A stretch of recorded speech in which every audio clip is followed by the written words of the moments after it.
Once upon a time, there was a young man named David. He lived in a small village near the mountains. David was a farmer. He had a small piece of land that his father left him. But there was one big problem. His land was full of rocks. Big rocks, small rocks, rocks everywhere. All the other farmers had good soil, but David's land was the worst in the village. Everyone would say, "Poor David, his father left him useless land. Nothing can grow there. He should just give up." David felt angry at God. He would look at the sky and ask, "Why did you give me this cursed land? Why is everyone else blessed except me?" Every day he tried to farm, but the rocks made it impossible. His plow would break. His seeds wouldn't grow. Nothing worked. One season, there was no rain at all. A terrible drought came to the village. All the farmers were worried. Their crops were dying. The soil was cracking. The wells were drying up. David was worried too, but then something strange happened. While other farmers' lands became completely dry, David noticed something different on his land. Between the rocks, small drops of water were appearing. The rocks were keeping moisture in the ground. They were protecting the soil from the burning sun. David couldn't believe his eyes. He started digging carefully between the rocks, and he found the soil there was still damp, still alive. He planted his seeds in those small spaces between the rocks. He watered them carefully with the little moisture he found. Weeks, months passed. All the other farmers lost their entire crops. Their lands became like deserts. They had nothing to harvest. But David's land was different.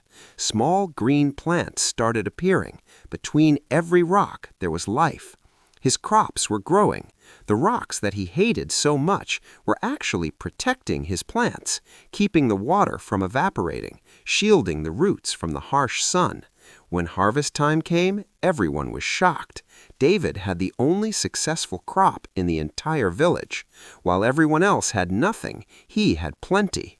People came to see this miracle. They asked him, "David, how did you do this? Your land was the worst, but now it's the best." David looked at his rocky field.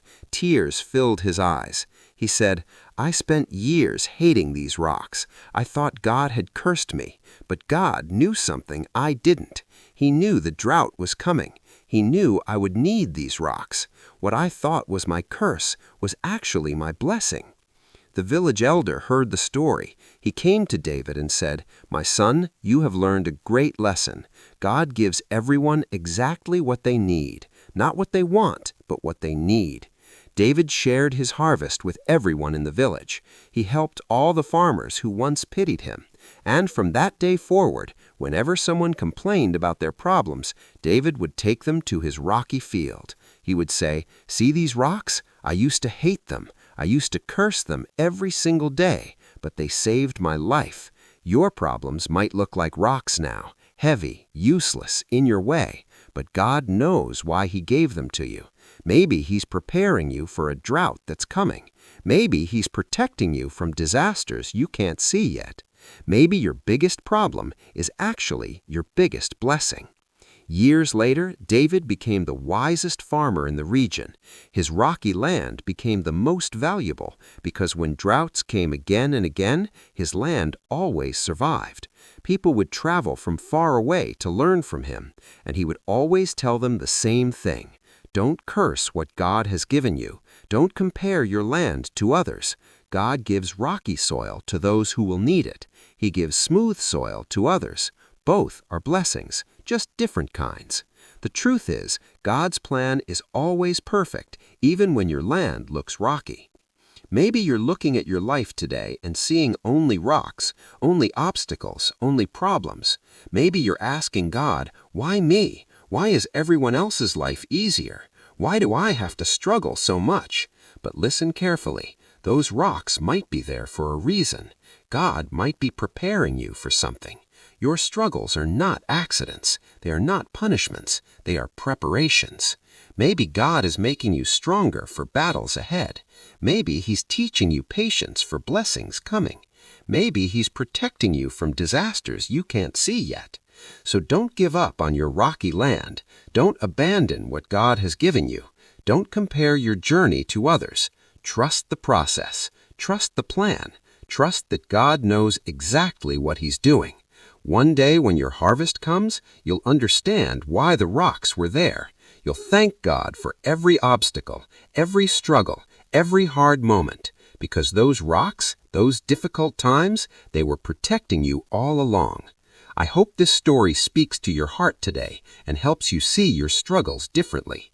Tell me in the comments, what rocks are you dealing with in your life right now?